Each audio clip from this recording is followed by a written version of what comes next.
Minsan, ang pinakamasakit na sugat ay hindi nagmumula sa mga kaaway, kundi sa mga taong pinag-alayan mo ng iyong buong buhay. Sa kwentong ito, samahan ninyo akong tunghayan ng paglalakbay ni Marisa, isang asawang binaliwala, isang inang minaliit, at isang babaeng pilit na ibinaon sa limot. Ngunit sa halip na manatiling biktima, pinili niyang gamitin ang mga piraso ng kanyang nadurog na puso upang bumuo ng isang mas matatag na sarili. Ang nobelang ito ay alay ko sa lahat ng mga kababaihang nakararanas ng pang-aapi at kawalang galang. Naway magsilbing inspirasyon ito na hindi pa huli ang lahat para bumangon. Dahil ang tunay na pag-ibig ay hindi dapat humihingi ng iyong kalayaan at ang tunay na pamilya ay hindi ka tatalikuran sa oras ng kagipitan. Handa na ba kayong makita ang pagiganti ng isang reyna? Handa na ba kayong masaksihan ang pagbangon ng pinabayaan? Ang buong akala ni Marisa. Ang ika-7 taon ng kanilang pagsasama ni Miguel ay ang tinatawag na Lucky 7. Naniniwala siya sa kasabihan na kapag nalampasan ng mag-aasawa ang 7 taon, magiging matatag na ang pundasyon nito habang buhay. Alas 7 ng gabi. Amoy ng paboritong beef stroganoff ni Miguel ang namamayani sa loob ng kanilang marangyang tahanan. Nakasuot si Marisa ng isang eleganteng itim na dress, isang regalo sa sarili na pinag-ipunan niya mula sa kanyang maliit na online business na matagal na ring ipinatigil ni Miguel dahil hindi naman daw kailangan. "Mommy, where's my iPad charger? Ang tagal naman!" sigaw ni Maiko mula sa taas. "Sandali lang, Miko. Nagluluto si Mommy." Malambing na sagot niya. "You're so slow, Mommy. Like a turtle. No wonder Daddy is always late." Dagdag naman ni Mika na pababa na ng hagdan. Bit-bit ang kanyang manika. 6 na taon pa lang ang kambal. Pero ang talim ng dila ng mga ito ay tila nakuha sa kanilang lola at sa mga naririnig kay Miguel. Hindi na lang kumibot si Marisa. Sanay na siya. Para sa kanya, ang pag-ibig ay pagtitiis. Eksaktong alas 8 nang pumasok si Miguel. Hindi ito nakasuot ng barong o suit. Para sa kanilang date, gusot ang kurbata nito at tila balisa. "Miguel, happy anniversary!" Salubong ni Marisa at takmang hahalik, ngunit umiwas ang lalaki. "Marisa, we need to talk. Sa study room, ngayon din." Malamig na utos ni Miguel. Napakunot ang noo ni Marisa. Sumunod siya. Ang kabog sa dibdib niya ay tila tambol na bumibilis. Pagpasok sa silid, hindi upuan ang inalok sa kanya, kundi isang piraso ng papel, isang legal document. "Ano ito, Miguel?" "Si Veronica. Na-aksidente siya kagabi. Lasing siya at may nabangga siyang poste ng kuryente at isang nakaparadang sasakyan. Maraming nakakita, pero madilim. Walang malinaw na CCTV." Mabilis na paliwanag ni Miguel. Si Veronica, ang pinsan ng business partner ni Miguel, ang babaeng laging nakabundot sa asawa niya sa bawat business trip nito. "Bakit mo ito sinasabi sa akin? Dapat ay nasa presinto siya." Matapang na sagot ni Marisa. Humarap si Miguel. Ang mga mata nito ay puno ng desperasyon ngunit hindi para kay Marisa. "Marisa, kailangan ko ang pangalan mo. Sabihin mo ikaw nagmamaneho ng sasakyan niya. Sabihin natin na hinira mo ang sasakyan niya dahil coding ang sa atin. Pakakawalin ka rin agad. May piyansa naman." Parang tumigil ang pag-ikot ng mundo ni Marisa. "Ano? Miguel? Asawa mo ako? Gusto mo ako ang mabulok sa kulungan para sa babaeng yon? Bakit? Bakit siya ang pinoprotektahan mo?" "Dahil kailangan siya ng kumpanya. Ang pamilya niya ang main investor natin. Kapag nakulong si Veronica, babawiin nila ang shares nila at babagsak ang De Silvia Construction. Isipin mo mga anak natin, Marisa. Gusto mo ba silang maghirap?" "Hindi ko gagawin yan, Miguel. Hindi ako magsisinungaling sa batas para sa kabit mo." Isang malakas na kalabog ng kamay sa lamesa ang itinugon ni Miguel. "Hindi ko siya kabit. At huwag kang magmalinis. Ano bang ambag mo sa bahay na ito kundi ang magluto at maglinis? I provide everything. Utang mo sa akin ang buhay na mayroon ka ngayon." Biglang bumukas ang pinto. Nakatayo doon ang kambal. Inaasahan ni Marisa na yayakapin siya ng mga ito. Nasasabihan ng kanilang ama na mali ito. "Mommy, just do it," sabi ni Mika habang nakahalokip-kip. "I don't want to be poor. My friends will laugh at me if Daddy loses the company." "Yeah, you're just a mommy anyway. You don't have a job. Daddy's important," tugtong ni Miko. Doon namatay ang huling Ningas ng pag-asa sa puso ni Marisa. Ang pituktoon ng pagpapayat, pag-aalaga kapag may sakit ang mga ito, at paglimot sa sariling pangarap ay nauwi sa salitang, just a mommy. Tiningnan ni Marisa si Miguel ng diretso sa mata. Walang luha. Tuyot na ang kanyang mga mata sa sobrang hapti. Iyon ba talaga ang tingin niyo sa akin? Isang kasangkapan na pwedeng itapon sa kulungan para sa pera niyo? Hindi sumagot si Miguel. Bagkos ay tumalikod ito. Mag-isip ka, Marisa. Bukas ng umaga, dapat may desisyon ka na. Dahan-dahang hinubad ni Marisa ang kanyang suot na wedding ring. Inilapag niya ito sa ibabaw ng beef stroganoff na lumamig na sa lamesa. Hindi ko na kailangan mag-isip hanggang bukas, Miguel. Heto ang regalo. Heto ang regalo ko sa anibersaryo natin. Malaya ka na at kayong dalawa. Tingin niya sa kambal na tila nagulat sa lamig ng boses niya. Sana ay sapat na ang pera ng daddy niyo para yakapin kayo tuwing gabi. Nang gabing iyon, sa gitna ng malakas na ulan, lumabas si Marisa na mansyon bitbit ang isang maliit na maleta. Walang pera, walang plano, pero baon ng isang pangako. Hinding-hindi na muling yuyuko ang isang Marisa sa sinumang de Silva. Malamig ang hanging humahampas sa balat ni Marisa habang naglalakad siya sa gilid ng highway. Bit-bit ang kanyang maleta. Bawat takbang ay tila may kasamang bigat ng 7 taon na kanyang iniwan. Wala siyang matuluyan. Ang kanyang mga magulang ay matagal nang pumanaw at ang mga kaibigang dati ay nakapaligid sa kanya ay isa-isang nawala ng pakasalan niya sa Miguel dahil naging abala siya sa pagiging perpektong asawa. Huminto siya sa isang maliit at lumang convenience store para sumilong sa ulan. Tiningnan niya ang kanyang pitaka. 500 piso lang ang laman nito. Ironic, dahil ang asawa niya ay bilyonaryo. Pero siya, kahit pambayad sa murang motel ay kakulangan. Samantala, sa mansyon ng mga De Silva, hindi natinag si Miguel. Hayaan niyo siya, babalik din yan bago mag-umaga. Kampanteng sabi ni Miguel habang umiinom ng alak. Saan naman pupunta yon? Wala siyang pera, wala siyang trabaho. Hindi niya kayang mabuhay nang wala ako. Daddy, is Mommy really gone? Who's going to make my favorite pancakes tomorrow? Tanong ni Miko na tila mas nag-aalala sa almusal kaysa sa nararamdaman ng ina. Don't worry, Miko. We can just order or hire a new maid. Mommy's being a dramatic again. Sagot ni Mika habang abala sa kanyang cellphone. Para sa kanila, si Marisa ay isang appliance na biglang nasira at madaling balitan. Hindi nila alam, ang Marisa na kilala nilang sunod-sunuran ay namatay na sa loob ng study room kanina.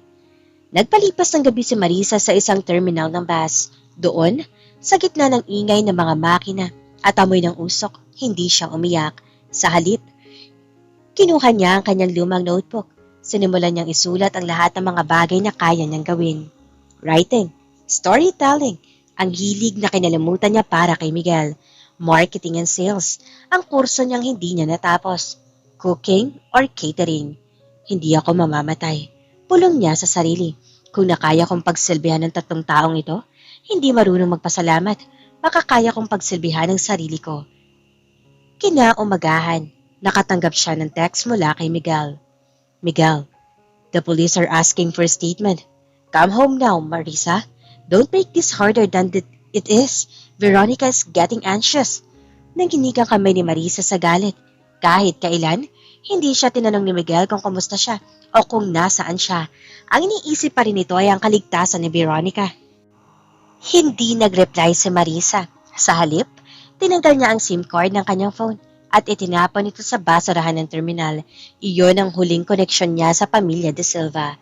Nag-abang siya ng bus na biyaheng malayo sa Maynila, sa isang maliit na probinsya kung saan walang nakakakilala sa kanya. Doon niya itatayo ang pundasyon ng bagong Marisa. Isang Marisa na hindi na muli magpapaapi, hindi na muli magmamakaawa para sa pag-ibig, at higit sa lahat, isang Marisa na alam na ang kanyang tunay na halaga. Habang umaandar ang bus, tinitingnan niya ang kanyang mga palad.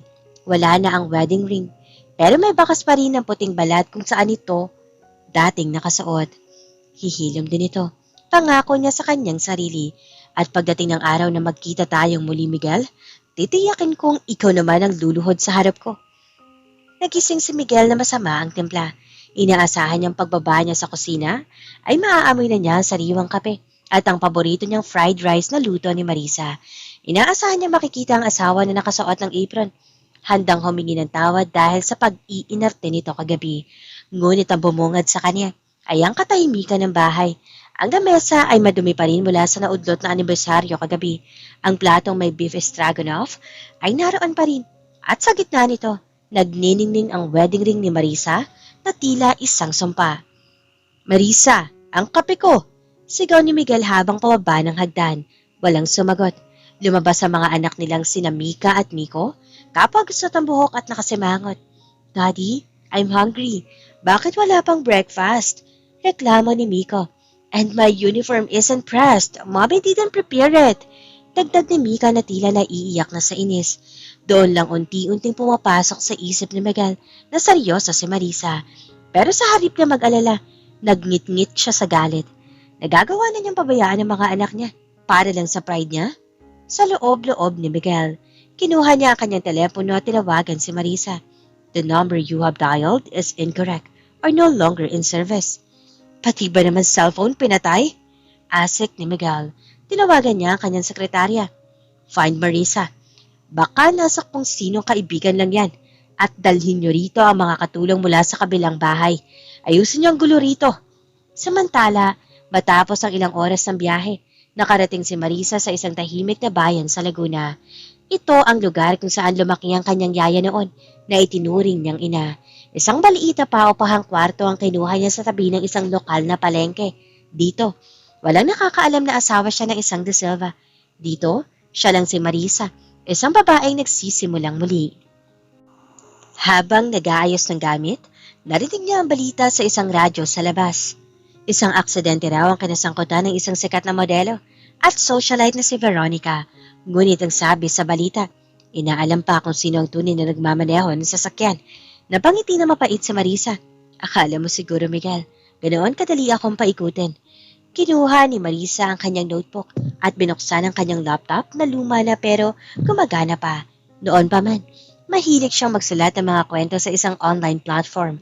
Ginamit niya ang sakit na nararamdaman niya para mapupuo ng isang karakter, isang asawang tinalikuran ng lahat pero nahanap ang kanyang lakas. Sinimulan niyang i-post ang unang kabanata ng kanyang kwento sa ilalim ng pen name na M. Rising. Hindi niya akalain na sa loob na lamang ng ilang oras, libo-libong tao ang nakakaramdam ng koneksyon sa kanyang isinulat. Sa Maynila, lalong naging magulo ang sitwasyon. Dumating ang mga pulis sa opisina ni Miguel. "Mr. De Silva, kailangan namin makausap ang asawa niyo. Ayon sa inyong statement kagabi, siya ang nagmamaneho. Pero may lumabas na witness, isang guard sa parking lot. Ang sabi niya, si Miss Veronica ang nakita niya sumakay sa driver's seat bago ang aksidente." Seryosong pahayag ng investigador. Namutla si Miguel. Hindi. Baka nagkamali lang ang guard. My wife, she's just away for a while. Kung hindi namin siya makausap, mapipilitan kaming isailalim kayo sa investigasyon para sa obstruction of justice. Banta ng pulis. Nang makaalis ang mga pulis, agad na tinawagan ni Miguel si Veronica. "Veronica, nasaan ka? Kailangan natin mahanap si Marisa. Kapag hindi siya sumipot, pareho tayong babagsak." "I don't care, Miguel. Gawin mo ng paraan. Sabi mo madali ng pasunurin ng asawa mo." Historical na sagot ni Veronica. Sa unang pagkakataon, sa loob ng 7 taon, naramdaman ni Miguel ang takot. Ang babaeng itinuring niyang walang silbi at madaling palitan ay siya palang may hawak ng susi ng kanyang kaligtasan. At ngayon, wala siyang ideya kung nasaan ito. Habang tinitingnan ni Miguel ang kanyang mga anak na nag-aaway dahil sa simpleng pagkain, napagtanto niya ang isang bagay. Ang pundasyon ng kanilang bahay ay hindi ang kanyang pera, kundi ang pag-ibig ni Marisa na binaliwala niya. Isang linggo na ang nakakalipas mula nang lisanin ni Marisa ang mansyon. Yun, at tila isang bagyo ang dumaan sa loob nito. Bagamat kumuha si Miguel ng 2 bagong katulong, hindi nito mapunan ang puwang na iniwan ng asawa. "Hindi ko gusto ang lasa nito. It's too salty." "Kay Mommy, perfect ang bacon," sigaw ni Miko bago itinulak ang plato. Dahilan para tumapon ang pagkain sa sahig. "And my hair. Look, Daddy, hindi pa na ang pagkaka-braid ni Yaya. I look ugly for school." Pagmamaktol naman ni Mika habang naiiyak na nakatingin sa salamin. Si Miguel na may malalim na itim sa ilalim ng mga mata, dahil sa puyat at problema sa kumpanya ay nawawala na rin ng pasensya. Miko, please, just for today. Huwag kayong magulo. Marami akong iniisip. We want mommy. Bakit pa kasi siya umalis? She's so selfish. Galit na sabi ni Mika. Napatigil si Miguel. Selfish. Iyon din ang iniisip niya noong una. Pero habang tumatagal, unti-unti niya napagtatanto na ang lahat ng luho at ginhawa ng mga anak niya ay nakasalalay sa pagiging selfless ni Marisa na minaliit nila. Sa kabilang banda, si Marisa ay unti-unti nang nakakahanap ng kanyang ritual. Ang kanyang kwento sa online platform na pinamagatang Ang Asawang Lumaya ay naging viral.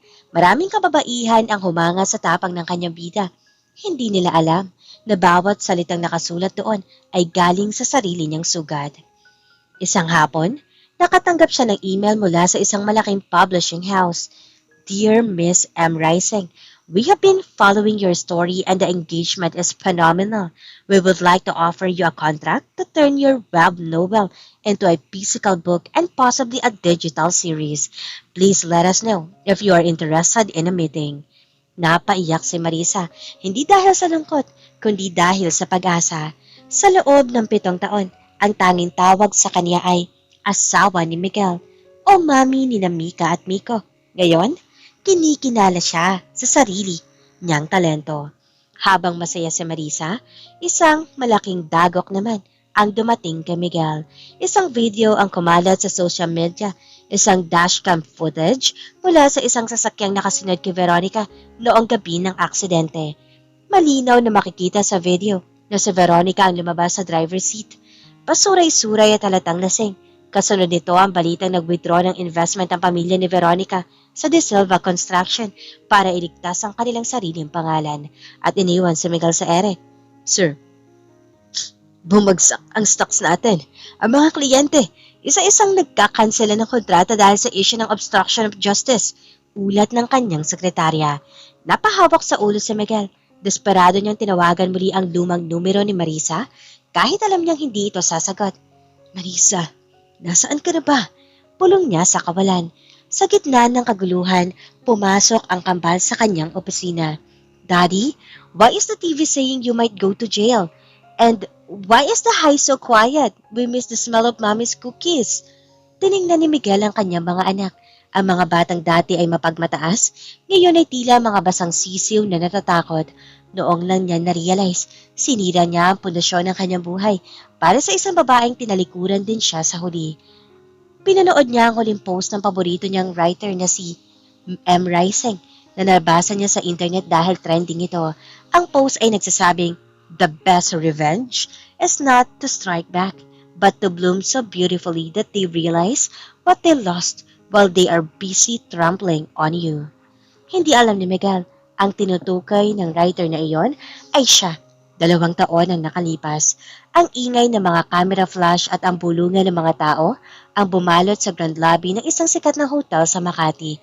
Gabi iyon ng Philippine Empowered Women Awards. Lahat ay naghihintay sa pagdating ng pinakamailap, ngunit pinakasikat na pangalan sa industriya ng digital media at panitikan. Isang itim na luxury sedan ang huminto sa harap ng red carpet. Pumukas ang pinto at lumabas ang isang babaeng tila hindi kilala ng panahon. Si Marisa. Wala na ang mahabang buhok na madalas sa kapusod noon. Pinalitan ito ng isang sleek na chin-length bob na nagpatingkad sa kanyang matapang na panga. Suot niya isang emerald green na terno suit na hapit sa kanyang katawan, simbolo ng kanyang tagumpay at yaman na pinaghirapan niya mula sa zero. Miss Marisa, isang tingin naman po rito. Sigaw ng mga photographer. Hindi na siya ang Marisa na yumuyo ko kapag napapagalitan ni Miguel. Ngayon, ang kanyang bawat hakbang ay may autoridad. Ang kanyang dating munting online story ay naging isang global bestseller at ngayon ay ginagawa ng isang malaking pelikula. Siya na ang CEO ng Rising Empress Media. Sa kabilang bahagi ng lungsod, sa isang mas maliit at hindi na kasing garbo na opisina, nakaupo si Miguel De Silva. Ang De Silva Construction ay hindi tuluyang bumagsak, ngunit malayo na ito sa rurok na kinalalagyan nito noon. Ang 2 taon ng pakikipaglaban sa mga kaso at pagbawi sa mga nawalang investors ay nag-iwan ng mga linya ng pagod sa kanya mukha. Sir, Kailangan natin makuha ang rights para sa partnership sa bagong lifestyle hub sa Laguna. Sila ang trendsetter ngayon. Kung hindi natin makuha ang deal na ito, baka kailangan na natin magbawas ng tao. Ulat ng kanyang tauhan. Sino ang may-ari ng kumpanyang yan? Tanong ni Miguel habang inihilot ang kanyang sentido. Ang Rising Empress Media, sir. Ang CEO nila ay si Miss Marisa Valderrama. Balita ko, dati siyang De Silva? Napatitig si Miguel sa hawak na folder. Valderrama. Iyon ang apelyido ni Marisa sa pagkakadalaga. Ang litratong nakalakip sa folder ay ang babaeng gabi-gabi niyang napapanaginipan. Ang babaeng hinahanap niya ng 2 taon pero tila nilamon ng lupa. Nang gabing iyon, umuwi si Miguel sa kanilang mansyon na tila wala ng buhay. Ang kambal na sina Mika at Miko, na ngayon ay 8 taong gulang na, ay nakaupo sa sofa. Wala na ang kanilang dating kayabangan. Daddy, nakita namin si Mami sa TV. Mahinang sabi ni Miko. Hawak nito ang isang libro. Ang bestseller na isinulat ni Marisa. Bakit ang ganda-ganda niya roon? At bakit hindi niya tayo tinatawagan? I saw her interview, Dad. Dagdag ni Mika na may bakas ng pagsisisi sa mga mata. Sabi niya, the family that breaks you is not your home. Are we not her home anymore? Hindi makasagot si Miguel. Nilapitan niya ang kanyang mga anak at niyakap ang mga ito. Kasalanan ko.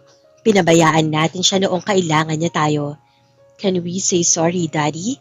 Gugutumin uli ako kahit 1 linggo. Babalik lang siya. Hikbi ni Miko. Tumingin si Miguel sa bintana. Alam niyang hindi sapat ang salitang sorry para sa 7 taon ng pang-aapi at sa isang gabing muntik na niyang ipagpalit ang kalayaan ng asawa para sa ibang babae. Pero kailangan niya subukan. Hindi lang para sa kumpanya, kundi para sa piraso ng kanyang puso na nawala simula nang iwan ni Marisa ang kanilang wedding ring sa ibabaw ng hapagkainan. Bukas, maghaharap sila. Pero ang Marisa na makikita niya ay hindi na ang asawang pwedeng utusan, kundi ang reyna ang handang maningil sa lahat ng utang ng nakaraan. Ang lobby ng Rising Empress Media ay simbolo ng modernong tagumpay. Puro salamin, puti at ginto. Kabaliktaran nito ng madilim at tila na matayan na opisina ni Miguel. Nakatayo si Miguel sa reception desk. Hawak ang isang bouquet ng mga paboritong bulaklak ni Marisa noong puting liryo. I have an appointment with Miss Valderrama, Miguel de Silva. Aniya sa receptionist. Tiningnan niya ang reception checklist mula ulo hanggang paa. Wait a moment, Mr. de Silva. Matapos ang ilang minuto, pinayuhan siyang pumasok sa penthouse office. Pagbukas ng pinto, bumungad sa kanya ang likod ng isang babaeng nakatingin sa malawak na tanawin ng lungsod.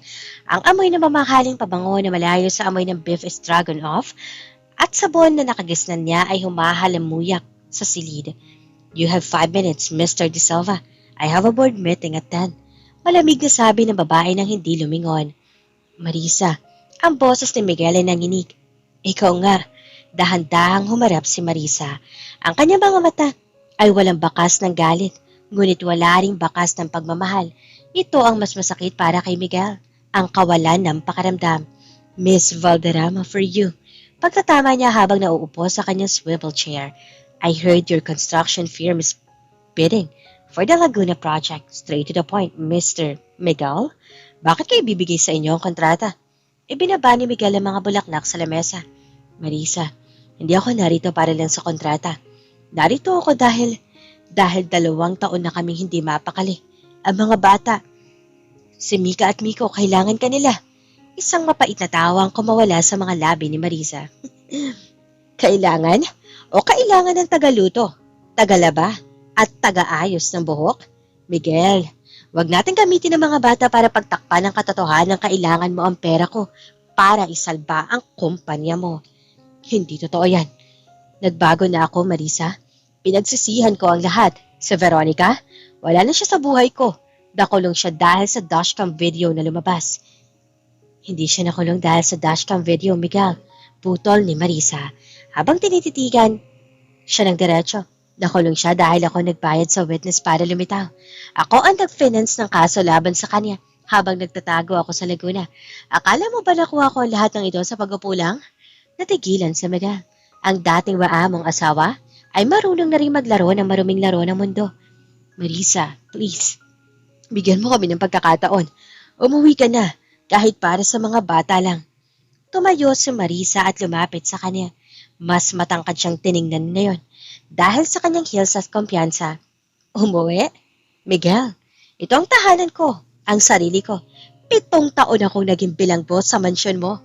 Ngayong malaya na ako, sa tingin mo ba babalik ako sa kulungan tinawag mong pamilya?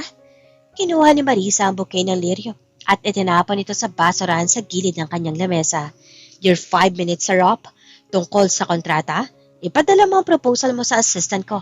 Huhusgahan ko yan base sa kakayahan ng kumpanya mo, hindi base sa nakaraan nating pagkakamali. Marisa, wait! Habol ni Miguel, pero hinarangan na siya ng 2 security detail. Bago siya nakalabas, narinig niya ang huling sinabi ni Marisa. Sabihin mo kay na Miko at Mika, hindi sapat ang sorry para sa sugat na iniwan nila. Kung gusto niyo ng kapatawaran, paghirapan niyo. Dahil ang Marisa na kilala niyo, matagal na niyang ibinaon ang sarili niya, kasama ang wedding ring na iniwan niya sa hapag niyo. Lumabas si Miguel na bagsak ang balikat. Sa unang pagkakataon, naramdaman niya ang tunay na lamig ng mundong iniwan ni Marisa, ngunit hindi siya susuko. Kung kailangan manuyo siya mula sa umpisa, gagawin niya. Hindi alam ni Miguel na ito pa lang ang simula ng kanyang sariling impyerno. Kinabukasan, hindi sumuko si Miguel. Sa kagustuhang mapalambot ang puso ni Marisa, dinala niya ang kambal sa opisina ng Rising Empress Media. Inisip niya na baka sa harap ng mga anak, gumuho ang pader na itinayo nito. Sina Mika at Miko ay nakasuot ng kanilang pinakamagandang damit. Hawak ni Miko ang isang card na siya mismo ang gumuhit, habang sa Mika naman ay may dalang paboritong tsokolate ni Marisa. Ngunit pagdating nila sa tapat ng opisina, sinalubong sila ng malamig na tingin ng assistant ni Marisa. Miss Valderrama is in a meeting, but she said if the De Silva children arrive, they can wait in the lounge. Saad ng assistant. Naghintay sila ng 3 oras. 3 oras na nakaupo ang kambal sa matitigas na upuan. Isang bagay na hindi nila naranasan noon dahil si Marisa ang laging nag-a-adjust para sa kanila. Nang bumukas ang pinto, lumabas si Marisa kasama ang ilang dayuhang business partners. Nagtatawanan sila. At baka sa mukha ni Marisa ang tunay na kaligayahan.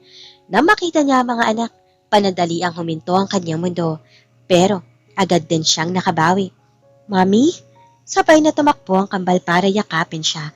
Ngunit hindi yumuko si Marisa para salubungin ang kanilang yakap. Nanatili siya nakatayo ng tuwid. Mika? Miko? Anong ginagawa niyo rito? Mommy, we miss you. Look, I made this for you. Sabi ni Miko habang ipinapakita ang drawing ng isang pamilya magkakasama.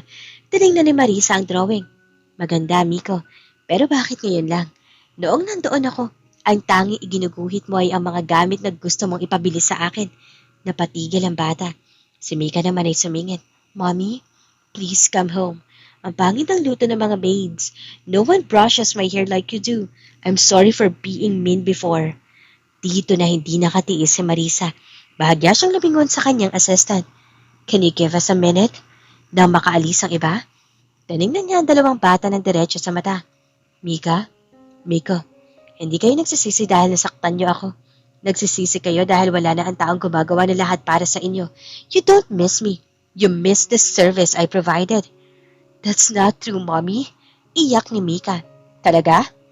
Noong gabi ng anibersaryo namin ng daddy niyo, sinabihan niyo akong walang silbi. Sinabi niyo ayaw niyo maging mahirap kaya dapat ako makulong para kay Veronica.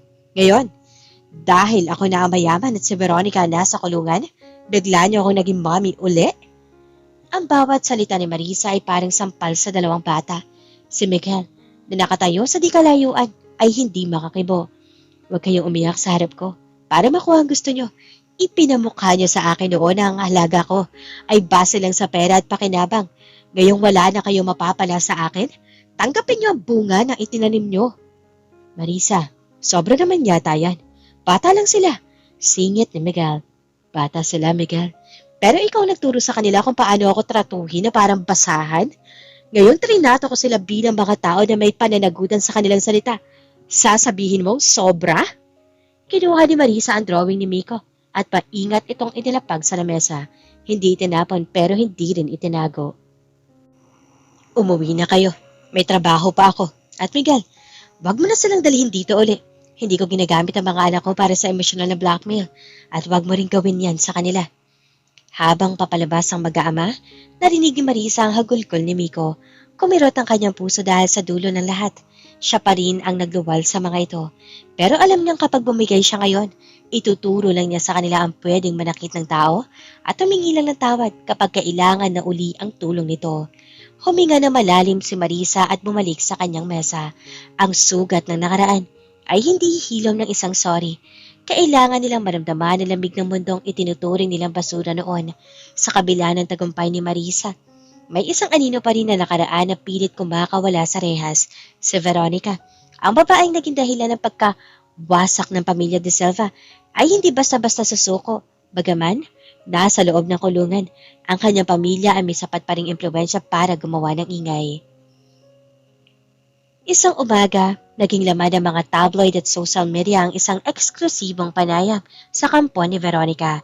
Isang sulat ang inilabas ito na di umano'y isinulat ni Marisa bago ito umalis. Isang sulat na naglalaman ng pag-amin na si Marisa talaga ang may kasalanan sa aksidente at binayaran lang niya si Veronica para akuin ang sala. Fake news. Galit na sigaw ng assistant ni Marisa habang ipinapakita ang tablet. Ma'am, sinisira nilang reputasyon niyo sa gitna ng bidding para sa Laguna Project. Tinignan ni Marisa ang balita. Kalmada siya, ngunit ang kanyang mga mata ay parang dagat bago ang isang malakas na bagyo. Hayaan mo sila mag-ingay. Ang latang walang laman, mas maingay. Samantala, sa opisina ni Miguel, nagngingit-ngit siya sa galit nang mabasa ang balita. Alam niyang kasinungalingan ang lahat. Siya mismo ang saksi sa pagmamakaawa niya kay Marisa noon. Ngunit sa halip na matawa, dahil baka ito magpapabagsak kay Marisa at mapilitan itong bumalik sa kanya, nakaramdam si Miguel ang matinding proteksyon para sa dating asawa. Hindi ko hahayaang saktan mo siya uli, Veronica. Pulong ni Miguel sa sarili. Tinawagan ni Miguel ang kanyang abogado. Ilabas niya ang recording ng pag-uusap namin ni Veronica sa ospital noong gabi ng aksidente. Ang orihinal na recording. Lumalabas na noong gabi ng anibersaryo, lihim na inirecord ni Miguel ang pag-amin ni Veronica sa takot na baka baliktarin siya nito sa huli. Isang alas na itinago niya para sa sariling proteksyon. Ngunit ngayon ay gagamitin niya para iligtas ang dangal ni Marisa. Nang gabing iyon, habang naghahanda si Marisa para sa isang press conference upang linisan ang kanyang pangalan, nakinggulat niya nang makitang nauna ng mag-livestream si Miguel sa social media. Sa harap ng libo-libong viewers, inamin ni Miguel ang lahat. Ako ang humingi kay Marisa na akuin ang kasalanan ni Veronica. Pinilit ko siya, minaliit ko siya, at ang sulat na kumakalat, iyan ay isang peking dokumento na gawa-gawa ng kampo ni Veronica. Pahayag ni Miguel na may kasamang ebidensya. Si Marisa ay biktima ng aking kahinaan at ng kasakiman ng iba. Handa akong harapin ang anumang kaso ng obstruction of justice basta't wag niyo nang idamay ang pangalan ng babaeng kailanman ay hindi naging makasalanan. Napatulala si Marisa habang nanonood sa kanyang malaking screen sa opisina. Hindi niya inaasahan na itataya ni Miguel ang sariling kalayaan at ang natitirang dangal ng De Silva Construction para lang protektahan siya. Pagkatapos ng livestream, isang tawag ang pumasok sa telepono ni Marisa. Si Miguel. Bakit mo ginawa yun? Tanong ni Marisa, ang boses ay bahagyang nanginig. Dahil iyon ang tama, Marisa. 7 taon ka tang hinayaang magdusa sa anino ko. Ngayong nasa liwanag ka na, hindi ko hahayaang may humila sa iyo pabalik sa dilim. Kahit ako pa ang pabulok sa kulungan kapalit ito. Miguel, hindi ko ito ginagawa para balikan mo ako, Marisa. Ginagawa ko ito dahil deserve mong maging malaya. Totoong malaya sa lahat ng dumi na nakaraan natin. Ibinaba ni Miguel ang telepono sa kabilang linya. Napahawak si Marisa sa kanyang dibdib.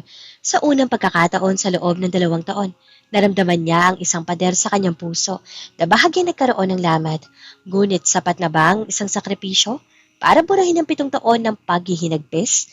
Hindi biro ang ginawang pag-amin ni Miguel sa publiko. Kinabukasan, naging mabilis ang galaw ng batas dahil sa kanyang pag-amin sa obstruction of justice at pagmamanipula ng ebidensya noong gabi ng aksidente, isang warrant of arrest ang isinilbi sa kanya sa mismong tapat ng De Silva Construction. Daddy, no. Huwag niyo pong kunin si Daddy. Hiyaw ni Miko habang pilit na humahawak sa binti ng pulis. Si Mika naman ay nakayakap lang sa kanyang kapatid, nanginginig sa takot. Daddy, don't leave us. Wala na si Mami, pati pa naman ikaw.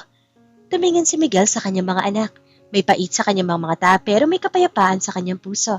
Be brave, okay? Kasalanan nito ni Daddy at kailangan panagutan ni Daddy. Tatawagan natin si tita niyo para sunduin kayo. Sa kabilang dako, pinapanood ni Marisa ang balita ng pag-aresto kay Miguel mula sa kanyang opisina. Nakita niya ang video ng kambal na nagmamakaawa sa mga pulis. Kumurot ang kanyang puso. Hindi niya maiwasang maalala ang gabi nang iwan niya ang mga ito. Ang gabi kung saan siya naman na nagmakaawa para sa kaunting respeto pero tinalikuran siya. Pumasok ang kanyang abogado. Ma'am, dahil sa pag-amin ni Miguel, tuluyan ang madidismiss ang anumang link nyo sa kaso ni Veronica. Malinis na ang pangalan nyo para sa Laguna Project. In fact, ang board ay pabor na sa inyo dahil sa heroic image na lumabas. Salamat, Attorney Robles. Tugon ni Marisa. Pero, anong mangyayari kay Miguel? Mabigat ang kaso niya. Lalo na patunayan na may sabuatan sila ni Veronica noon. Maaari siyang makulong ng 2 hanggang 5 taon. At ang mga bata, dahil wala silang ibang legal guardian na narito, maaari mapunta sila sa kustodiya ng gobyerno kung walang kukuha sa kanila. Natigilan si Marisa. Kustodiya ng gobyerno? Ang mga anak niyang lumaki sa karangyaan, ang mga anak niyang kahit mapagmataas ay dugo at laman niya pa rin. Nang gabing iyon, binisita ni Marisa si Miguel sa detention cell. Wala na mamahaling suit ni Miguel. Suotan nito ang orange na t-shirt ng mga bilanggo. Bakit ka pumunta rito? Bungat ni Miguel. Pilit na hindi tumitingin ng diretso sa mata ni Marisa. Dapat ay nagsiselebrate ka. Nakuha mo na ang project. Malinis na ang pangalan mo. Pumunta ako dito dahil sa mga bata, Miguel. Malamig na sabi ni Marisa. Nasa bahay ko sila ngayon. Sinundo ko sila sa tita mo. Nag-angat na tingin si Miguel. May kislap ng pasasalamat. Salamat, Marisa. Alam kong wala silang karapatang humingi ng anuman sa iyo matapos ang ginawa nila. Pero salamat. Huwag ka magpasalamat. Ginawa ka ito dahil hindi ko kayang sikmunain na mapunta sila sa foster care. Pero wag mong isipin na dahil dito ay okay na tayo. Alam ko. Bulong ni Miguel. Marisa, handa akong mabulok dito kung iyon ang paraan para makabawi ako. Pero pakiusap, huwag mong hayaang lumaki ang mga bata na may galit sa puso. Turuan mo silang maging katulad mo, matapang at marunong magmahal sa sarili. Tumayo si Marisa. Hindi ko sila tuturuang maging katulad ko, Miguel. Tuturuan ko silang maging mas mabuting tao kaysa sa atin. Pero pagdating ng araw, hindi sila mananakit ng ibang tao gaya ng ginawa niyo sa akin. Paalis na sana si Marisa nang tawagin siya ni Miguel. Marisa, yung kwento mo, yung M. Rising, binasa ko hanggang huli. Ang sabi ng bida, forgiveness is not for the person who hurt you, but for your own peace. Sana mahanap mo ang peace na yon, kahit wala na ako sa buhay mo. Hindi lumingon si Marisa. Tuloy-tuloy siyang lumabas ng presinto. Sa labas, naghihintay ang kanyang sasakyan kung saan nandoon ang kambal. Pagkapasok niya, agad siyang niyakap ni Mika at Miko. Mommy, are you going to leave us again? Tanong ni Mika na namumugto ang mga mata. Tumingin si Marisa sa labas ng bintana, sa madilim na kalangitan. Hindi ko alam, Mika. Pero sa ngayon, dito muna kayo sa akin. Ito na ba ang simula ng paghilom? O ito ay panandaliang hinto lamang bago ang susunod na bagyo? Dinala ni Marisa ang kambal sa kanyang modernong penthouse. Malayo ito sa mansyon ng mga De Silva, na puno ng mga katulong na handang sumunod sa bawat pitik ng daliri ni Mika at Miko.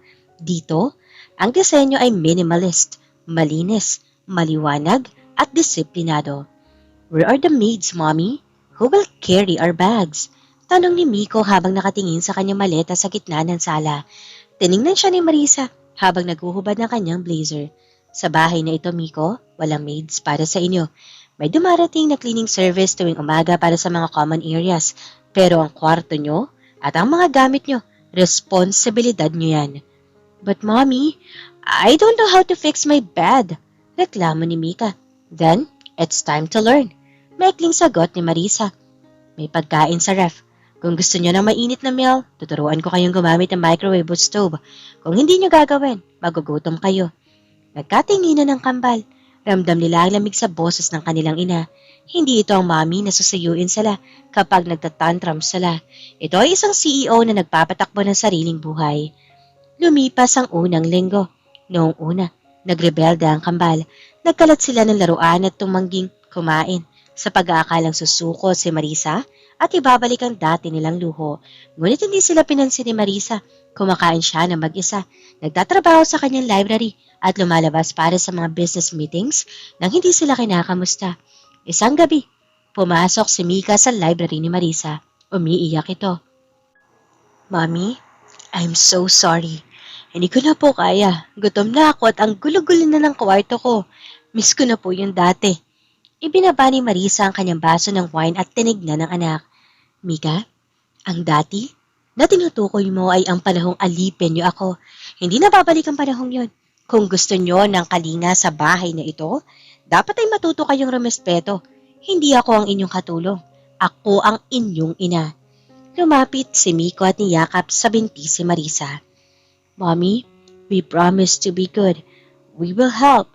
Just please don't look at us like we're strangers. Doon lamang lumambot na bahagya ang ekspresyon ni Marisa. Inalalayan niya ang dalawa at pinaupo sa kanyang tabi. Alam niyo, kung bakit ako umalis noon? Hindi dahil hindi ko kayo mahal. Umalis ako dahil kailangan kong hanapin ang sarili kong halaga na kanalimutan niyo. Kung gusto niyong manatili rito, kailangan niyong patunayan na karapat-dapat kayo sa pagmamahal na ibibigay ko. Samantala, sa loob ng kulungan, nakatanggap si Miguel ng sulat. Hindi ito galing kay Marisa, kundi galing sa kanyang abogado. Nakasaad doon na binabayaran ni Marisa ang lahat ng utang ng De Silva Construction gamit ang sarili niyang pera. Ngunit sa isang kondisyon, ang lahat ng shares ng kumpanya ay ililipat sa pangalan ni Marisa. Gusto niyang kunin ang kumpanya? Tanong ni Miguel sa abogado. Opo sir, pero hindi para sa kanya. Ilalagay niya ito sa isang trust fund para sa kambal pagdating ng tamang panahon. Sa ngayon, siya ang mamamahala para hindi ito tuluyang mabaon sa utang. Napangiti si Miguel sa gitna ng kanyang paghihirap. Kahit kailan, mas matalino at mas mabuti ka. Talaga sa akin, Marisa, sa loob-loob niya. Alam niyang sa ilalim ng pamamahala ni Marisa, hindi lang ang kumpanya maisasalba, kundi pati na rin ang kinabukasan ng kanilang mga anak na muntik na niyang sirain. Isang gabi, habang nagtuturo si Marisa sa kambal kung paano magluto ng simpleng ulam, tumunog ang kanyang telepono. Isang balita mula sa kanyang investigador.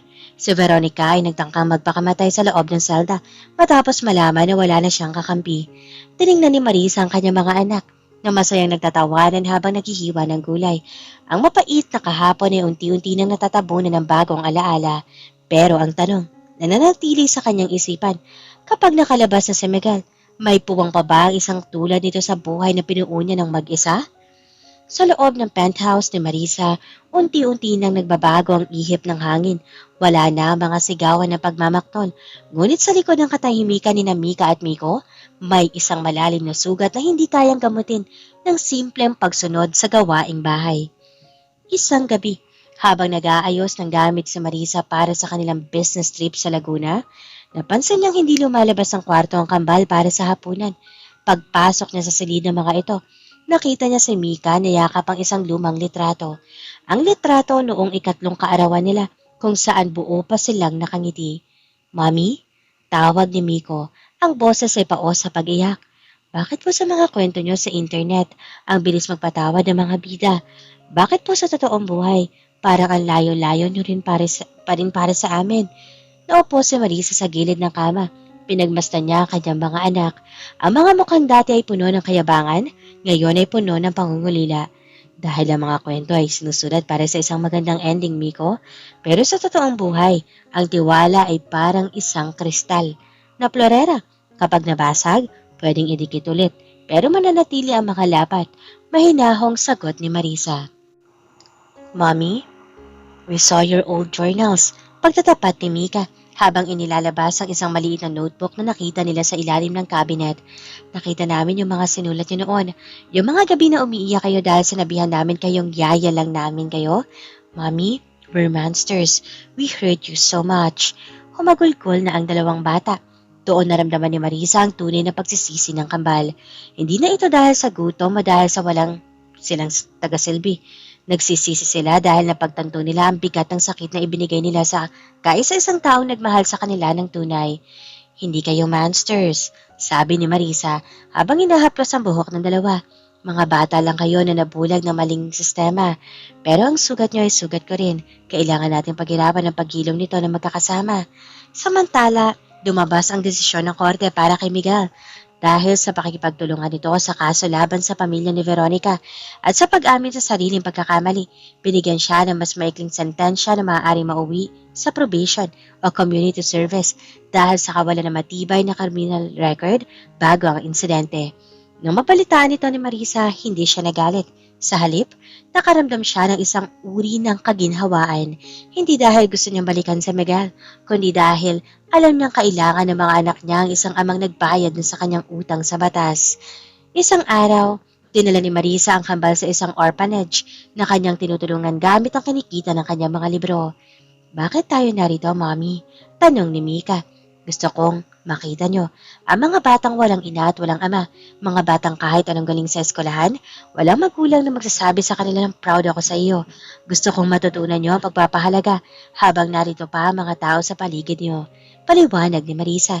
Sa araw na iyon, nakita na Marisa ang pagbabago kay Mika at Miko. Sila mismo nag-abot ng pagkain sa mga bata, nakipaglaro, at naging sensitibo sa damdamin ng iba. Doon napagtanto ni Marisa na kanyang paghihiganti ay hindi sa pamamagitan ng pananakit, kundi sa pamamagitan ng pagtutuwid sa maling pagpapalaki na itinanim ni Miguel noon. Nang mapauwi na sila, isang itim na sasakyan na nakaparada sa tapat ng penthouse. Lumabas doon ang isang lalaking medyo payat, maiksi ang buhok, at may dalang mga dokumento. Si Miguel. Pansamantala siya nakalaya sa ilalim ng probation. "Marisa, Mika, Miko," tawag niya. Napatigil ang kambal. Tumingin sila kay Marisa, humihingi ng permiso kung pwedeng tumakbo sa kanilang ama. Tumango si Marisa. "Daddy?" Ang sabay na sigaw ng dalawa. Pinanood ni Marisa ang muling pagkikita ng mag-aama mula sa malayo. Walang galit sa kanyang puso, pero wala rin pagnanais na tumakbo sa bisig ng lalaki. Para sa kanya, ang pagpapatawad ay hindi lagi nangangahulugan ng pagbabalik sa dati. Minsan, ang pagpapatawad ay ang pagpapaubaya sa nakaraan para makahinga ang kasalukuyan. Ang unang gabi ng kalayaan ni Miguel ay hindi niya ginugol sa party o sa marangyang restaurant. Sa halip, natagpuan niya ang sarili sa labas ng gusali ni Marisa. Alam niyang wala siyang karapatang pumasok sa loob ng walang paalam, kaya nanatili siya sa gilid ng kalsada. Hinihintay ang paglabas ng babaeng minsan niyang binaliwala. Biglang bumuhos ang malakas na ulan. Isang paalala ng gabi kung kailan lumayas si Marisa. Bit-bit ang kanyang maleta. Ngunit sa pagkakataong ito, si Miguel ang nasa ilalim ng ulan, basang-basa at nanginginig, habang si Marisa ay nasa loob ng kanyang komportableng sasakyan. Nang lumabas ang sasakyan ni Marisa mula sa parking lot, nahagip ng kanyang mga mata ang figura ni Miguel. Huminto ang sasakyan, bumaba ang bintana at tumambad ang malamig na tingin ni Marisa. "Anong ginagawa mo rito, Miguel? Baka magkasakit ka. Hindi mo na magagawa ang community service mo." Saad ni Marisa. "Gusto ko lang magpasalamat, Marisa." Boses ni Miguel na nanginginig sa lamig. "Salamat sa pag-aalaga sa kambal habang wala ako. At salamat sa pagliligtas sa kumpanya. Hindi ko alam kung paano kita babayaran." "Hindi mo na kailangan magbayad. Ginawa ko yan para sa mga anak ko." Sagot ni Marisa. "Umuwi ka na. May maliit na apartment na inihanda ang abogado para sa'yo. Hindi mo na pwedeng balikan ang mansyon dahil naka-sequester na yon para sa mga utang mo." "Marisa, kahit isang pagkakataon lang. Hindi para maging asawa mo uli agad. Gusto ko lang ipakita na ang Miguel na kaharap mo ngayon ay hindi na yung lalaking pang nang-aapi sa'yo." "Miguel, ang tiwala hindi parang damit na kapag nabasa ng ulan ay pwedeng patuyuin at isuot uli. Ang 7 taon ng sakit ay hindi mapubura ng isang gabing pagtayo sa ulan." Tinaykuran na siya ni Marisa at pinaandar ang sasakyan. Ngunit sa rearview mirror, nakita niyang nanatiling nakatayo si Miguel sa gitna ng bagyo. Tila tinatanggap ang bawat patak ng ulan bilang parusa sa kanyang mga kasalanan. Kinabukasan, naging usap-usapan ng kumpanya ng misteryosong lalaki na nagdadala ng kape at simpleng pandesal sa reception desk para kay Miss Valderrama tuwing alas 7 ng umaga. Wala nakakaalam na ang lalaking iyon na nakasuot ng simpleng t-shirt at maong ay ang dating bilyonaryong si Miguel de Silva. Hindi ito tinatanggap ni Marisa. Madalas ay ipinamimigay niya ang pagkain sa mga security guard. Ngunit hindi tumitigil si Miguel, kasabay ng kanyang trabaho bilang clerk sa isang maliit na opisina dahil kailangan niya magsimula sa ibaba ay ang walang sawang pagpapadala ng mga simpleng sulat. "Marisa, hindi ko kailangan ng kapatawaran mo ngayon. Gusto ko lang malaman mo na nakakita ko ng halaga mo, hindi dahil sa yaman mo ngayon, kundi dahil sa tatag ng puso mo." Isang hapon, nagkita sila sa isang parke. kung saan dinala ni Marisa ang kambal para maglaro. Naupo si Miguel sa kabilang dulo ng bench.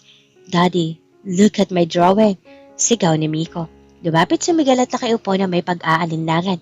"Ang ganda, Miko. Mas magaling ka na kaysa sa akin." Tiningnan ni Marisa mag-aama. Nakita niya ang pagbabago kay Miguel. Wala na ang ere nito. Wala na ang pagiging diktador. Sa halip, nakita niya ang isang ama na sinusubukang bumawi sa bawat segundo ng pagkukulang. "Marisa," tawag ni Miguel na lumapit ang babae. "May kailangan kang malaman tungkol kay Veronica." Tumawag siya mula sa ospital ng kulungan. Gusto niyang humingi ng tawad sa iyo bago siya ilipat sa mental facility. Napatigil si Marisa. Ang pangalang iyon ay nagdadala pa rin ng kaunting pait. Bakit ko siya pupuntahan? Dahil baka iyon ang huling susi para tuluyan ka na makalaya sa nakaraan, Marisa. Huwag mong gawin para sa kanya. Gawin mo para sa katahimikan mo. Huminga ng malalim si Marisa. Tumingin siya sa langit na unti-unti nang lumilinaw matapos ang ulan kagabi. Siguro nga, ang tunay na pagbangon ay hindi lang ang pagkakataon ng karir at pera, kundi ang kakayahang harapin ang mga demonyo ng nakaraan nang walang takot at galit. Habang abala si Marisa sa pagpapalago ng kanyang imperyo, isang bagong pangalan ang naging madalas na katuwang niya sa negosyo, si Rafael Monteverde, isang matagumpay na architect at philanthropist. Si Rafael ay kabaligtaran ng nakilalang Miguel ni Marisa. Siya ay mahinahon, marunong makinig, at higit sa lahat, nirerespeto niya ang otoridad ni Marisa bilang isang leader. Isang gabi, nagkaroon ng charity gala para sa mga biktima ng pang-aabuso at si Rafaela naging escort ni Marisa. Ang kanilang mga litrato ay kumalat sa social media, isang napakagandang pares sa paningin ng publiko.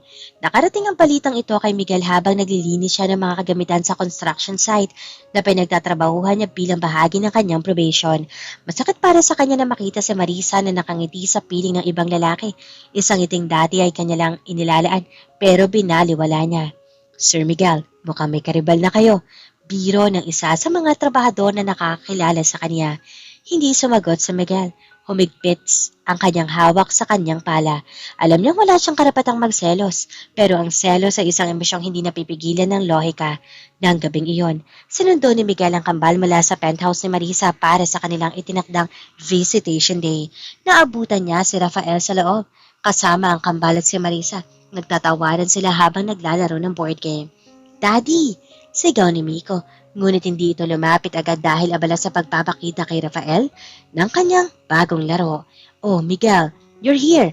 bati ni Marisa. Ang kanyang boses ay formal pero hindi na kasing lamig na dati. "This is Rafael Monteverde." "Rafael, this is Miguel, the father of the twins." Tumayo si Rafael at nakipagkamay. "Nice to meet you, Miguel. Marisa has told me a lot about you. The transformation of the company." Ramdam ni Miguel ang pagiging out of place. Si Rafael ay suot ang isang mamahaling suit. Habang sila ay suot ang kanyang kupas na polo mula sa trabaho. "I'm just here for the kids." Maikling tugon ni Miguel. Nang nasa labas na sila ni Miguel at ng kambal, hindi natiis ni Miguel na magtanong kay Mika. "Mika, mabait ba sa inyo si Tito Rafael nyo?" "Opo, Daddy. He's very smart. He even helped me with my math project and he treats mommy like a queen." Doon na-realize si Miguel ang laki ng kanyang pagkakulang. Hindi lang pala niya basta sinaktan si Marisa, pinagkaitan niya ito ng respeto na madaling ibigay ng ibang lalaki. Isang gabi matapos ay hatid ni Miguel ang mga bata, naabutan niya si Marisa sa labas ng pintuan. "Marisa, sandali," tawag ni Miguel. "Seryoso ka ba sa kanya? Sa Rafael na yan?" Napatigil si Marisa at lumingon. "Bakit mo itinatanong, Miguel? May karapatan ka bang mag-usisa sa personal kong buhay?" "Wala. Alam kong wala pero natatakot lang ako na baka sa huli saktan ka lang din niya." Tatawa na mahina si Marisa, isang tawang puno ng ironya. "Miguel, walang sino man na makakasakit sa akin na higit sa ginawa mo. At kung saktan man niya ako, alam ko na ang gagawin. Alam ko na ang daan palabas. Hindi na ako Marisa na nakakulong sa anino mo." "Mahal mo ba siya?" Direktang tanong ni Miguel. Ang kanyang mga mata ay puno ng pait. Tinitigan siya ni Marisa ng matagal. "Ang pag-ibig para sa akin ay hindi na tungkol sa kilig o pangako, Miguel. Ito ay tungkol sa kapayapaan at sa piling ni Rafael. Tahimik ang mundo ko. Isang bagay na kailanman ay hindi ko naramdaman sa'yo." Pumasok na si Marisa sa loob at iniwan si Miguel na nakatayo sa hallway. Doon, sa katahimikan ng gabi, Napagtanto ni Miguel na ang tunay na parusa sa kanya ay hindi ang kulungan, kundi ang makitang masaya ang babaeng mahal niya sa piling ng lalaking mas karapat-dapat sa kanya. Ngunit sa kabila ng selos, isang desisyon na nabuo sa isip ni Miguel. Kung talagang mahal niya si Marisa, hahayaan niya ito maging masaya kahit hindi siya ang dahilan. Isang linggo bago ang formal na pagbubukas ng Laguna Project, isang hindi inaasahang trahedya ang yumanig sa mundo ni na Marisa at Miguel. Habang pauwi mula sa isang school event, nasangkot sa isang malaking karambola ng mga sasakyan ng school bus na kinasasakyan ni na Mika at Miko. Nang makatanggap ng tawag si Marisa, tila tumigil ang tibok ng kanyang puso. Sa gitna ng kanyang pagpapanik, si Rafael ang unang tumawag sa kanya para mag-alok ng tulong. Ngunit si Miguel ang unang nakarating sa ospital. Duguan ang mga kamay dahil siya mismo ang tumulong sa paghila sa mga bata mula sa nayuping bus bago pa man dumating ang mga rescue unit. Miguel! Sigaw ni Marisa pagdating sa emergency room. Nakaupo si Miguel sa sahig, nangikinig at puno ng grasa at dugo ang suot na construction vest. Ligtas sila Marisa, gasgas lang ang nakuha nila. Pero si Miko, kailangang obserbahan dahil tumama ang ulo. Napaiyak si Marisa at napayakap kay Miguel nang hindi niya namamalayan. Sa sandaling iyon, hindi siya ang CEO. Hindi siya ang matapang na manunulat. Siya ay isa na ina na natatakot mawala ng anak. At sa tabi niya, ang lalaking dati niyang kinasusuklaman ay ang tanging taong nakakaintindi sa lalim ng kanyang takot. Dumating si Rafael makalipas ang ilang minuto. Bit-bit ang mga prutas at nangangako ng pinakamagaling na doktor. Ngunit na makita niya ang eksena, si Marisa na nakasandal sa balikat ni Miguel habang kapwa sila naghihintay ng balita. Napatigil siya. Alam ni Rafael na may mga bahagi ng nakaraan na hindi kayang burahin ng anumang modernong pag-ibig. Nang magising ang kambal, ang unang hinanap niya ay ang kanilang daddy at mommy. Mommy, daddy, don't fight anymore, okay? Mahinang bulong ni Miko habang hawak ang kanyang kamay. Natakot po ako kanina. Akala ko hindi ko na kayo makikita. Tumingin si Marisa kay Miguel. Nakita niya ang lalaking handang itaya ang buhay para sa kanilang mga anak. Nakita niya ang pagsisisi na hindi lang nasa salita, kundi nasa gawa. Nang gabing iyon, sa labas ng kwarto ng ospital, kinausap ni Rafael si Marisa. Marisa, I can give you a future that is clean and peaceful. Malumanay na sabi ni Rafael. But I realize tonight that your heart is still fighting a battle between the peace I offer and the history you have with him. I won't force you to choose, but I want you to be honest with yourself. Pag-alis ni Rafael, lumapit si Miguel kay Marisa. Marisa, alam kong ito ang pagkakataon na hinihintay ko para makiusap na bumalik ka. Pero hindi ko gagawin yon. Napakunot ang noon ni Marisa. Bakit? Dahil mahal kita. At ang pagmamahal na natutunan ko sa loob ng selda at sa pagtatrabaho sa construction na hindi pagmamay-ari, kundi mas magiging payapa ang buhay mo kay Rafael. Tatanggapin ko. Sapat na sa akin na hayaan mo akong maging ama sa mga bata. Isang matagal na katahimikan ang namayani sa pagitan nila. Doon na pagtanto ni Marisa ang pagkakaiba. Noon, si Miguel ay nagmamahal para sa sarili niyang imahe. Ngayon, nagmamahal siya para sa kapakanan ni Marisa. Miguel, tawag ni Marisa bago ito tuluyang umalis. Ang sugat ay matagal nang maghilom. Hindi ko maipapangako na magiging tayong muli. Pero siguro, pwede nating subukan maging isang pamilya uli na nagsisimula sa pagkakaibigan. Walang pilitan, walang kontrata, walang kasinungalingan. Isang tipid ng ngiti ang sumilay sa mga labi ni Miguel. Hindi iyon ang sagot na inaasahan niya. Pero iyon ang sagot na kailangan niya. Ang paghilom ay nagsimula na, hindi sa pamamagitan ng paglimot sa sakit, kundi sa pagtanggap na ang bawat pagkakamali ay bahagi ng kanilang kwento. Isang taon pa ang lumipas. Ang Laguna Project ay formal na binuksan sa publiko at ito ay tinuring na isa sa pinakamatagumpay na eco-lifestyle hub sa bansa. Ngunit para kay Marisa, ang tagumpay hindi sa sinusukat sa dami ng kumpanyang hawak niya o sa taas ng benta ng kanyang libro. Ang tagumpay para sa kanya ay ang katahimikang nararamdaman niya tuwing gigising siya sa umaga. Sa isang malawak na hardin sa kanilang bagong tahanan, isang bahay na hindi kasing laki ng dating mansyon, pero punong-puno ng liwanag, isang selebrasyon ng magaganap. 18 kaarawan ng kanyang karera at pasasalamat sa mga taong nanatili sa kanyang tabi. Naroon si Rafael. Hindi sila naging magkasintahan, ngunit nanatili silang matalik na magkaibigan at business partners. Nirerespeto ni Rafael ang desisyon ni Marisa na manatiling malaya muna habang binubuo ang sarili. Para sa pinakamatapang na babaeng nakilala ko, pagpupugay ni Rafael habang itinataas ang kanyang baso. Salamat Rafael, salamat sa pag-unawa. Nakangiting sagot ni Marisa. Sa kabaling dako ng hadin, abala si Miguel sa pag-aayos ng mga upuan na pakikipaglaro sa kambal. Hindi na siya ang bilyonaryong si Miguel de Silva na kinatatakutan ng lahat. Siya na ngayon ay isang head engineer sa kumpanya ni Marisa. Nagsumikas siya mula sa ibaba at sa bawat sahod na natatanggap niya, ibinibigay niya bahagi nito para sa trust fund ng mga bata. Hindi dahil obligasyon, kundi dahil sa pagmamahal. Lumapit si Marisa kay Miguel habang nagpapahinga ito sa ilalim ng puno. Marisa, bati ni Miguel. May paggalang at nagniningning ang mga mata. Napakaganda ng gabing ito. Bagay na bagay sa iyong liwanag. Kamusta ang trabaho sa site? Tanong ni Marisa.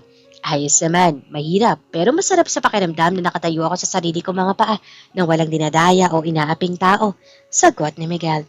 Tumingin siya sa kambal na masayang nagtatawanan kasama kanilang mga kaibigan. Salamat Marisa. Salamat dahil hinayaan mo akong maging bahagi pa rin ng buhay niyo. Kahit bilang kaibigan lang. Pinatawad na kita Miguel. Mahinahang sabi ni Marisa. Matagal na. Pero ang pagpapatawad ay hindi laging nangangahulog ang pagbabalik sa dati nating posisyon. Pinatawad kita dahil ayaw ko nang magdala ng bigat sa puso ko.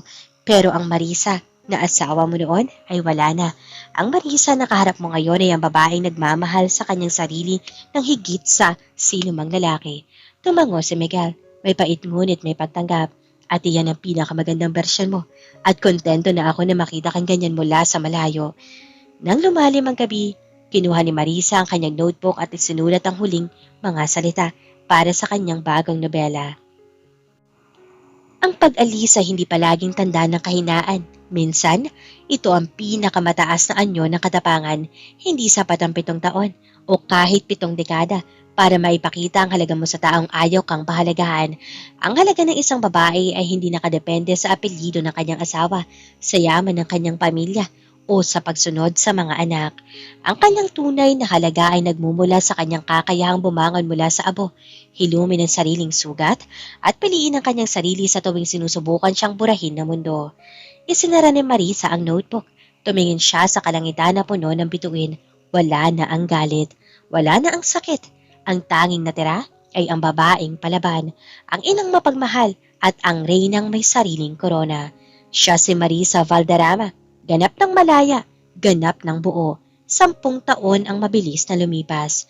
Ang penthouse na dating saksi sa malamig na pakikitungo ni Marisa sa kanyang pamilya ay napalitan na ng isang rest house sa paanan ng bundok sa Laguna, ang paboritong lugar ni Marisa kung saan siya nakakahanap ng inspirasyon sa pagsusulat. Ngayon ay araw ng graduation ni Mika at Miko sa kolehiyo. Si Mika ay nagtapos bilang isang child psychologist. Dala ang hangaring tulungan ng mga batang dumaan sa trauma ng pamilya. Si Miko naman ay kumuha ng ka-architecture. Nais na ipagpatuloy ang nasimula ng kanyang ina at ang husay ng kanyang ama, ngunit sa mas malinis na paraan. Sa likod ng entablado, abala si Miguel sa pag-aayos ng toga ni Miko. Ang kanyang buhok ay may mga bakas na lampilak at ang kanyang mga kamay ay may mga kalyo mula sa mga taon na pagtatrabaho sa field. Dad, kinakabahan ako. Pag-amin ni Miko. Huwag kang kabahan anak. Ang talino mo ay nakuha mo sa mami mo at ang determinasyon mo ay nakuha mo sa mga pagkakamaling itinama natin. You are more than ready. Nakangiting sabi ni Miguel. Salamat dad. Salamat dahil hindi ka sumuko sa amin. At kay mami. Ani Miko bago niyakap ang ama. Sa kabilang bahagi, pinapanood sila ni Marisa mula sa malayo. Nakasuot siya ng isang simpleng linen dress. Mukhang bata pa rin at payapa. Nilapitan siya ni Mika. Mommy, look, Daddy is crying again. Biro ni Mika. Natawa si Marisa. Hayaan mo siya. Luhayan ng tagumpay. Hindi lang ninyo tagumpay, kundi tagumpay niya rin bilang isang ama.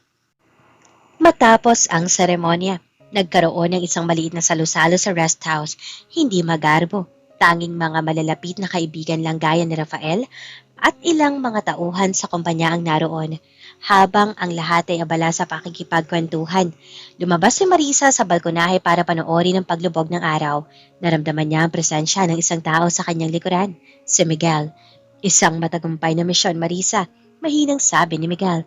Inabutan niya ang dating asawa ng isang baso ng sariwang juice. Oo, Miguel, nakita mo ba mga bata? Ang tatapang na nila. Hindi na sila mga batang umiiyak dahil lang sa iPad o pancakes, sagot ni Marisa. Dahil yun sa'yo, kung hindi ka umalis noon, baka lumakas silang mga halimaw na katulad ko. Ang paglisan mo ang nagligtas sa aming tatlo. Tumingin sa Marisa sa kanya. Alam mo, Miguel, sa loob ng 10 taon na ito, tinanong ko ang sarili ko kung bakit hindi ako muling nag-asawa. Maraming pagkakataon, maraming pwedeng ipalit.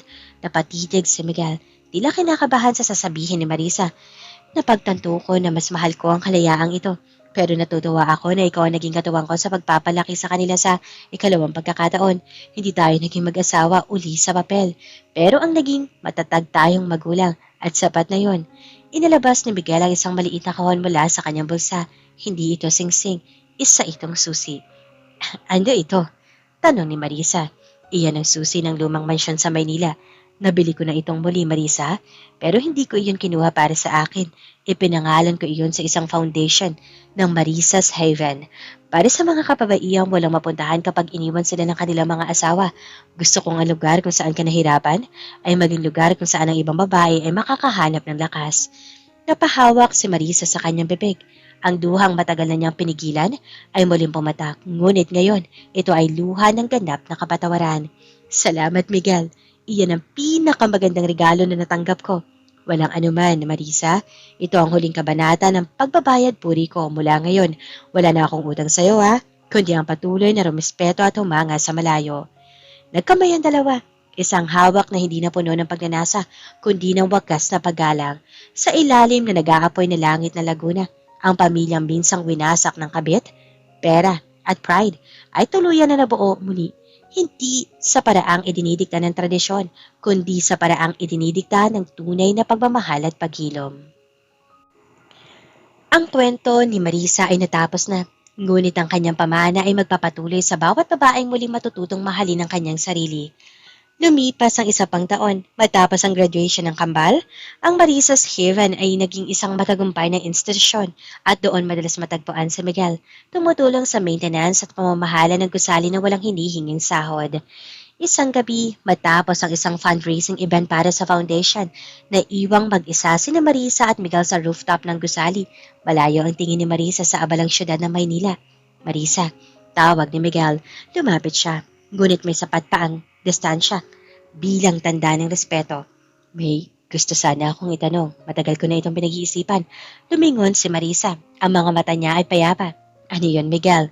Sa loob ng maraming taon, pinatunayan mo na hindi mo ako kailangan para mabuhay. Pinatunayan mo na mas matatag ka ng mag-isa. At ako naman, natutunan ko na tumayo sa sarili kong mga paa at harapin ang mga anino na nakaraan. Huminga siya ng malalim. Pero sa bawat tagumpay ko, ikaw pa rin ang gusto kong huling makausap. At sa bawat pagod ko, ang ngiti mo pa rin ang gusto kong makita. Kinuha ni Miguel ang isang maliit na pouch. Hindi ito ang magarbo at dampuhalang brilyante na ibinigay niya noon para pilhin ang pag-ibig ni Marisa. Inilabas niya isang simpleng gintong bandawalong bato. Ngunit may nakaukit sa loob. Hindi ko ito ibinibigay para maging tali mo uli. Ibinibigay ko ito bilang simbolo ng isang bagong panata kung papayagan mo ako. Gusto kong mag-apply bilang katuwang mo sa buhay, hindi bilang amo, hindi bilang asawang kailangang pagsilbihan, kundi bilang lalaking handang maging sandigan mo habang patuloy mong inaabot ang mga pangarap mo. Tinitigan ni Marisa ang singsing. Pagkatapos ay tiningnan niya si Miguel.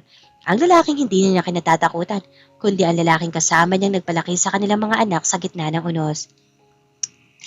Alam mo, Miguel, noong umalis ako sa mansyon, 10 taon na ang nakalilipas, isinumpa ko na hinding-hindi na ako magsusuot ng singsing na nanggaling sa'yo. Mahinang sagot ni Marisa, bagsak balikat na tumango si Miguel. Naiintindihan ko. Pero, tugtog ni Marisa habang hinahawakan ng kamay ni Miguel. Ang singsing na ito ay hindi galing sa Miguel de Silva na mapagmataas. Galing ito sa Miguel na nakilala ko sa ilalim ng ulan, sa construction site at sa tabi ng kama ng mga anak ko sa ospital. Ang Miguel na iyon, gusto ko siyang makasama habang buhay. Dahan-dahang kinuha ni Marisa ang singsing at siya na mismo ang nagsusuot nito sa kanyang daliri. Hindi ito mahigpit. Hindi ito mabigat. Ito ay sapat lang. Marisa, hindi mapigilan ni Miguel ang maluha. Niyakap niya si Marisa ng mahigpit. Isang yakap na puno ng pasasalamat at pag-asa. Makalipas ang ilang buwan, isang simpleng kasalan na ganap sa dalampasigan. Walang media, walang malalaking negosyante, at walang grandyong dekorasyon. Ang tanging mga saksi ay sina Mika at Miko na siyang naglakad kay Marisa sa altar. Take care of her, Dad, or else you'll answer to us. Biro ni Miko habang ibinibigay ang kamay ng kanyang ina kay Miguel. Hindi ko na siya bibitawan uli. Seryosong sagot ni Miguel. Nang magharap ang dalawa sa harap ng West, ang kanilang mga panata ay hindi na puno ng mga mabulaklak na salita. Miguel, simula ni Marisa, hindi kita babalikan dahil kailangan kita. Babalikan kita dahil gusto kita. Pinipili kita ngayon, hindi dahil ikaw ang tatay ng mga anak ko, kundi dahil ikaw ang lalaki nagpakita sa akin na ang taong pwedeng magbago at ang pag-ibig ay pwedeng maging mas malakas sa ikalawang pagkakataon. Marisa, sagot ni Miguel, 7 taon kitang sinaktan at 10 taon ako nagbayad. Sa mga natitirang taon ng buhay ko, ang tanging layunin ko ay tiyakin na bawat gabi ay gigising ka ng may ngiti at bawat araw ay mararamdaman mo na ikaw lang ang pinakamahalagang tao sa mundo ko. Hinding-hindi ko nasasayangin ang pagkakataong ito. Sa ilalim ng papalubog na araw, naglapat ang kanilang mga labi. Isang halik na nagbubura sa pait ng kahapon at nagbubukas sa isang bukas na puno ng liwanag. Ang mag-asawang pinaghiwalay ng kabit at kontrabida ay buling pinag-isa. Hindi ng tadhana, kundi ng sarili nilang pagpapasya. At sa pagkakataong ito, wala nang makakasira sa kanila dahil ang pundasyon ng kanilang bagong samahan ay hindi na pera o kapangyarihan, kundi ang wagas na respeto at ganap na pagpapatawad. At dito na po nagtatapos ang kwento ni Marisa. Isang kwento na nagsimula sa luha ng pagkabigo, ngunit pagtapos sa ngiti ng tunay na kalayaan. Marahil marami sa atin ang nakakaramdam na tayo ay pinabayaan din ng tadhana o ng mga taong inaasahan natin magmahal sa atin. Ngunit tandaan niyo, ang aral na iniwan ni Marisa, ang iyong halaga hindi nakadepende sa kung paano ka tinrato ng iba, kundi sa kung paano mo pinahahalaga ng iyong sarili. Hindi sapat ang 7 taon o kahit habang buhay kung ang kasama mo ay hindi marunong tumanaw ng iyong sakripisyo.